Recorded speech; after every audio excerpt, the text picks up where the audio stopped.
Hello दोस्तों, गोपाल की story में आपका स्वागत है।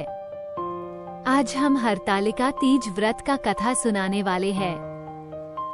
हे गौरा, पिछले जन्म में तुमने मुझे पाने के लिए बहुत छोटी उम्र में कठोर तप और घोर तपस्या की थी। तुमने ना तो कुछ खाया और ना ही पिया, बस हवा और सूखे पत्ते चबाए। जला देने वाली गर्मी हो या कंपा देने वाली ठंड, तुम नहीं हटी, डटी रही। बारिश में भी तुमने जल नहीं पिया। तुम्हें इस हालत में देखकर तुम्हारे पिता दुखी थे। उनको दुखी देखकर नारद मुनि आए और कहा कि मैं भगवान विष्णु के भेजने पर यहाँ आया हूँ। वह आपकी कन्या की से विवाह करना चाहते हैं। इस बारे में मैं आपकी राय जानना चाहता हूँ।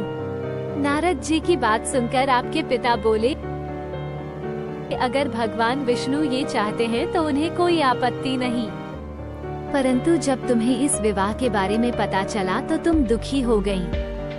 तुम्हारी एक सहेली ने तुम्हारे दुख का कारण पूछा तो तुमने कहा कि मैंने सच्चे मन से भगवान शिव का वरण किया है, किंतु मेरे पिता ने मेरा विवाह विष्णु जी के साथ तय कर दिया है। मैं विचित्र धर्म संकट में हूँ। अब मेरे पास प्राण त्याग देने के अलावा कोई और उपाय नहीं बचा। तुम्हारी सखी बहुत ही समझदार थी। उसने कहा, प्राण छोड़ने का यहाँ कारण ही क्या है? संकट के समय धैर्य से काम लेना चाहिए। भारतीय नारी के जीवन की सार्थकता इसी में है कि जिसे मन से पति रूप में एक बार वरण कर लिया, जीवन पर्यंत उसी से निर्वाह करें। मैं तुम्हें घंघोर वन में ले चलती हूँ, जो साधना स्थल भी है और जहाँ तुम्हारे पिता तुम्हें खोज भी नहीं पाएंगे। मुझे पूर्ण विश्वास है कि ईश्वर अवश्य ही तुम्हारी सहायता करेंगे। तुमने ऐसा ही किया। तुम्हारे पिता तुम्हें घर में न पाकर बड़े चिंतित और दुखी हुए। इधर तुम्हारी खोज होती रही, उधर तुम अपनी सहेली के साथ नदी के तट पर एक गुफा में मेरी आराधना में लीन रहने लगी। तुमने रेत के शिवलिंग का निर्माण किया। तुम्हारी इस कठोर तपस्या के प्रभाव से मेरा आसन हिल उठा और मैं शीघ्र ही तुम्हारे पास पहुंचा और तुमसे वर मांगने को कहा।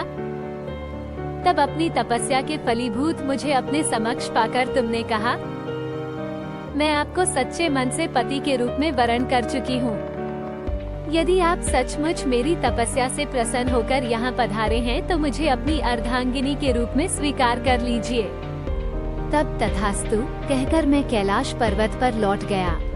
उसी समय गिरिराज अपने बंधु बांधवों के साथ तुम्हें खोजते हुए वहां पहुंचे।